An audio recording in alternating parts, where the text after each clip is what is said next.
Revival ministry. Old-time religion. You can imagine what Mr. Charisma thought of that. What do you think the average IQ of this group is, huh? Can you see Texas up there on your high horse? What do you know about these people? Just observation and deduction. See a propensity for obesity, poverty, a yen for fairy tales. Folks putting what few bucks they do have into little wicker baskets being passed around. I think it's safe to say that nobody here is going to be splitting the atom, Marty. You see that? Your fucking attitude. Not everybody wants to sit alone in an empty room beating off the murder manuals. Some folks enjoy community, the common good. Yeah, well, if the common good's got to make up fairy tales, then it's not good for anybody. Your sorrows pin you to this place.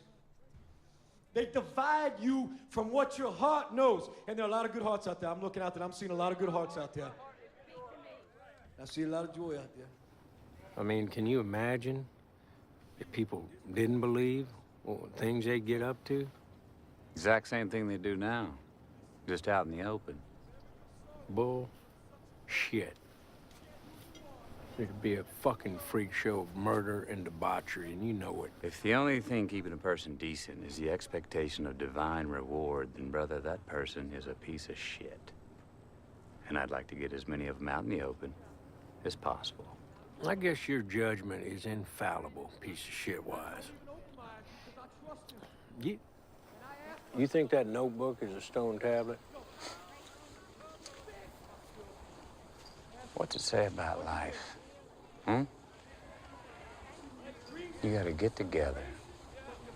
Tell yourself stories that violate every law of the universe. Just to get through the goddamn day? Now. What's that say about your reality, Marty? When you get to talking like this, you sound panicked. You figure it's all a scam, huh? Mm. All them folks? Mm-hmm. They just wrong? Oh, yeah. Been that way since one monkey looked at the sun and told the other monkey, he said, for you to give me your fucking share. People. So goddamn frail, they'd rather put a coin in a wishing well than buy dinner. Jesus Christ, your arms open and close. The echoes of my life could never contain a single truth about you. You move the feather in the ash, you touch the leaf with its flame. Transference of fear and self-loathing to an authoritarian vessel. It's catharsis. He absorbs their dread with his narrative. Because of this, he's effective in proportion to the amount of certainty he can project.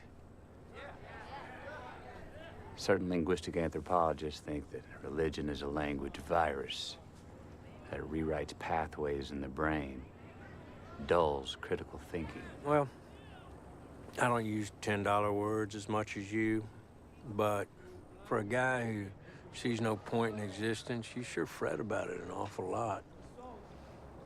And you still sound panicked. At least I'm not racing to a red light.